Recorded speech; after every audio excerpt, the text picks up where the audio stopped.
Olá, seja muito bem-vindo a mais uma aula de filosofia. Hoje vamos trabalhar uma das correntes filosóficas que mais traz perguntas no campo da filosofia, que é o idealismo, tá?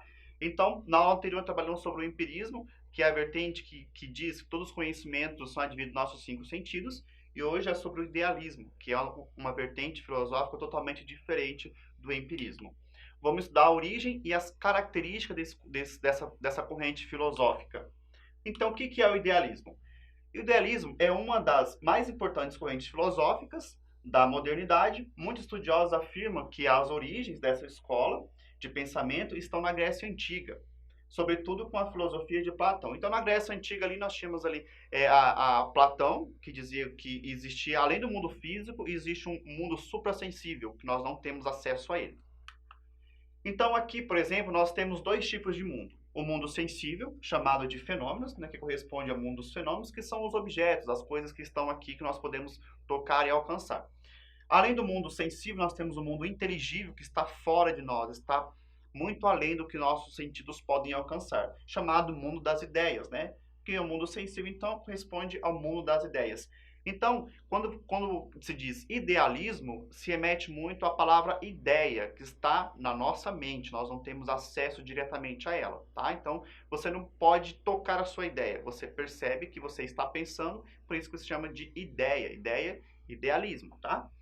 Então, o idealismo afirma que o mundo, tal qual vemos, é apenas uma extensão imperfeita do mundo das ideias, cujo estudo é matéria metafísica. Então, aqui no mundo sensível, nós temos o mundo físico, que nós podemos tocar, por exemplo, uma cadeira, e no mundo suprassensível, chamado de mundo inteligível, nós temos aqui a ideia. Ou seja, essa ideia que aonde quer que você vá no planeta, todo mundo vai ter uma ideia do que é uma cadeira, por exemplo, tá? Então, se você for na China, se você perguntar o que é uma cadeira, eles vão descrever para você a ideia da cadeira. Se você for na Grécia, eles vão também descrever a ideia de uma cadeira. Então, todos esses conceitos estão já subentendidos no ser humano, já está colocado na sua mente, na sua ideia, tá? Então, aqui nós temos o fenômeno, que é o objeto, e aqui no mundo suprassensível e inteligível nós temos a ideia do objeto. Por isso que todos os seres humanos têm a ideia de maçã, ideia de ser humano, tá?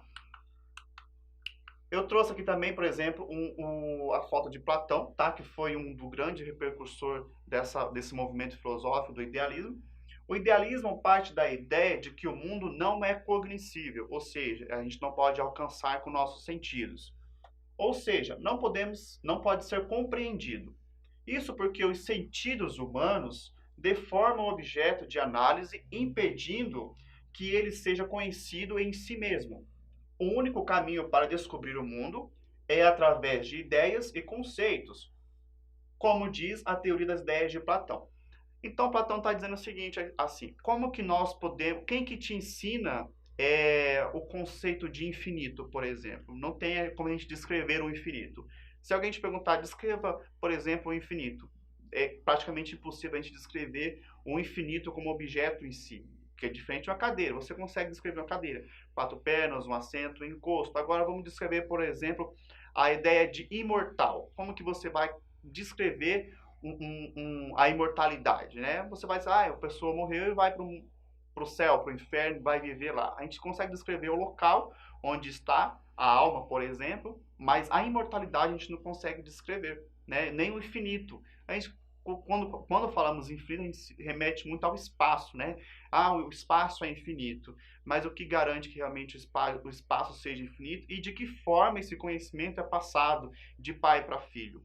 Né? Então, quando a criança ela já nasce, para Platão, ele já vem com esses conceitos na sua mente. Porque para Platão, quando a pessoa morre, né, a sua alma ou seu sopro de vida, ele retorna ao mundo suprassensível, né, que está fora dos objetos aqui. Nesse mundo suprassensível, que algumas pessoas podem chamar até de céu, lá ele vai aprender todos os conceitos, né, de política, de bondade, de maldade, e lá ele aprende. Depois que ele aprendeu todos esses conceitos, ele volta para o mundo sensível, que é a Terra, e na forma de criança, ele vai reaprendendo novamente, passo a passo.